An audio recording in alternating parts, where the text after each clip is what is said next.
Hey y'all, thank you so much for tuning into my YouTube channel. Today I'll be giving you guys a miscarriage update. And so for those of you that don't know, my husband and I had a miscarriage last year in May of 2016. This video is kind of a sequel to a video that I did called our miscarriage testimony. If you haven't already seen that video, I encourage you to do so, that way that you're kind of up to date on what happened. And so I will include that video in the description box below for you guys.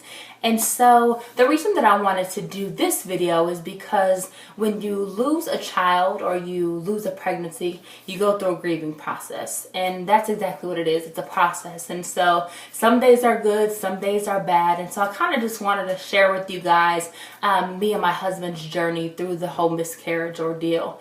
And the reason that I wanted to do this video and this month in January 2017, because this was the due date, this was the birth month of the child that that was miscarried. And so we really just wanted to kind of fill you guys in on how we've been dealing with the miscarriage, what's been working for us, what hasn't been working for us. And so I hope you guys are encouraged, and we'll go ahead and get started. So one thing that really helped me with the miscarriage was a lot of prayer. Really, a lot. I do believe that healing is found at the feet of Jesus. So a lot of prayer, a lot of worshiping, just a really immersing ourselves in the Lord and allowing the Lord to really just going through that healing process. And so definitely finding scriptures that that helped, as far as like God just being our strength and being our source, and you know he will never leave us or forsake us, and just different things like that really helped us with the grieving process. Like I said, you have some good days and some bad days. So you know, some days you could think about it and not really affect you, but then other days you think about it and just bust out in tears. So one example in particular, I remember one day I was getting on Facebook, and I had seen baby announcements after the miscarriage, and it hadn't really affected me too much. I'm like, oh cool, you know, so-and-so's having a baby, yeah. But this particular birth pregnancy announcement was, the due date was January 2017, which again this is the month that our child was due. And so, I looked at that pregnancy announcement and I just broke down in tears. I was like, oh my goodness. It was horrible. And so I was looking at, you know, the girl's stomach, and the girl's stomach was so big, and I was like, oh my God, like, would my stomach be that big? And so, like I said, some things kind of trigger it and some things don't. Everyone's different, and that's really what I want to get across to a point, and a major factor in the grieving process is that everyone's different. So don't feel guilty if, you know, people are telling you, oh, you should be over it by now, or, you know, everyone deals with the grieving process differently, and I don't really think you ever really get over it. You just kind of learn to deal with it, and it becomes easier. And even though God has provided us with that healing, it's still something that we'll think about, and it's still something that we will remember. And so that is really just something that I want you guys, you know, don't feel guilty if you're like, oh my God, it's been, you know, so many years and I still think about it, or, you know, there's times where it still affects me. That's okay. That's okay, because everyone's different. And I really think another thing that helped me was that my husband and I were really open about how we feel. So we're really open to sharing how we feel. If we're thinking about the baby that day, you know, I thought about the baby today, sweetie, you know, it really wasn't a good day. Or, you know, I know around the holidays, I told him, because, you know, it was on my mind, I was like, wow, like we would have a baby, you know, around Thanksgiving, December, like, wow, we would have a baby like next month. And so it's just something that you think about, and we're open to sharing that with each other. If you feel like you can't share that with your spouse, share it with someone else. Or if you feel like, you know, you need to go to counseling, personally, I didn't feel the need to go to counseling, but I'm all for counseling. I think counseling is beneficial, and I do think that there are a lot of benefits to counseling, and it can be a very healing and therapeutic process. And so if that's something that you think you need to do, or joining a support group for miscarriages, or like an online forum or something like that, make sure that you get around people that understand where you're coming from. And so that also helped a lot too, just hearing other women's tell. A lot of women have been through miscarriages, not to belittle what we're going through, or not to say like, oh, get over it, it happens to everyone.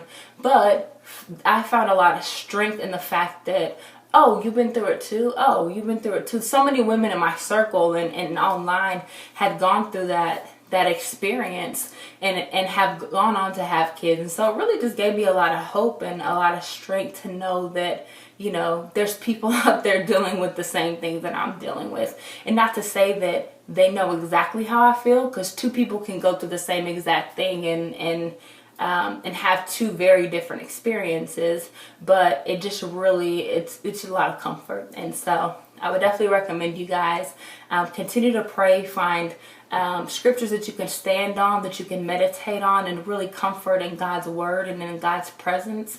Definitely keep an open dialogue with whoever is nearest to you, if you feel like you need to go to counseling, and then also just draw from the strength of other women that have overcome your miscarriage and what you've gone through. And so that really, really helped me as well.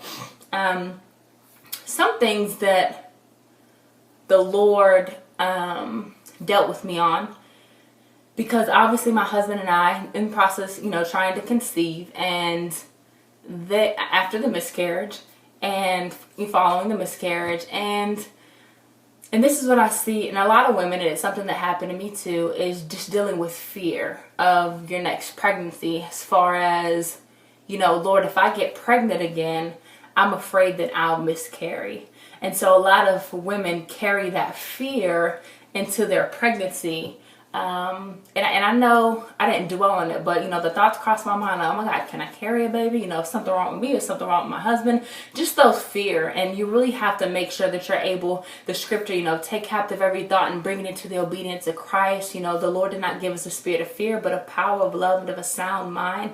And just understanding that fear is not from God, fear is from the enemy. And you really have to make sure that you're not entertaining those thoughts of fear if you are in the process of trying to conceive, or if you are pregnant, making sure that you are not allowing those thoughts of fear to stay, and meditating on scripture that is going to overpower that, and allowing that scripture to have the last word. And but it's very understandable to have fear. You know, you lost a child, you lost a pregnancy, so there's always that fear of, you know, is this baby going to be okay? Another thing that I saw in a lot of women, that when I read their stories, or them trying to conceive, trying to have children after a miscarriage, it was a lot of, and it really was a defense mechanism. It was a lot of women saying if they were to get pregnant, they don't know if they would be able to be attached to this pregnancy, or be attached with this baby, because they're afraid that they're going to miscarry the baby. And so when they find out that they're pregnant, they're not really like excited about the pregnancy. They're not like joyful as before, you know, before the one that they miscarried on. So it's almost like they put up this wall in order to protect themselves from if a miscarriage, because if a miscarriage was to happen, they wouldn't be as disappointed. And I really brought that to God, because I could see that happening, you know, with dealing with fear. You know, Lord, you know, if I was to get pregnant, you know, I don't want to be that way. And what God really showed me, or what he really told me, or me personally, the revelation that he gave me was, I called and ordained your child before the foundations of the earth. Like, I formed your child in your womb. And so that child is my child the moment that child is conceived. That child is my child the moment that child is conceived. And so it's the same if I had a 5-year-old, or if I had, you know, a child that's 10 days old, you know, in my womb, that child's still my child, all the same. They're all equal. And so what he really told me, or showed me, was, would I not love a child, or would I put up a wall with a child that's outside of the womb, a child that I've already had, that I've already birthed? You know, would I put up a wall with that child?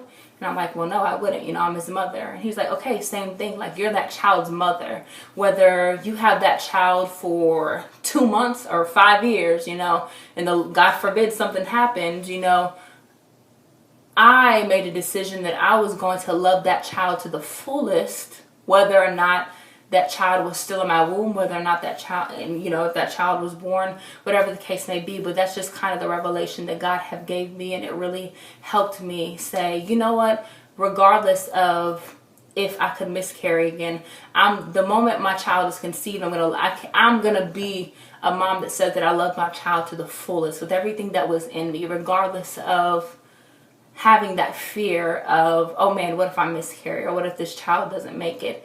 And so I really just leaving everything in God's hands. But that's what I can do on my part as a mother. And so I really just want to encourage you guys, like I said, if you've gone through this, or if you're still going through the grieving process, just continue to remain in the Lord, and that his promises, and then God's not a man that he should lie. So that's something that I really stood on too, is just God and his promises. And it's his will. If I desire to conceive, if I desire to be a mother, that's the desire that he's given me, and that's the desire that he will fulfill.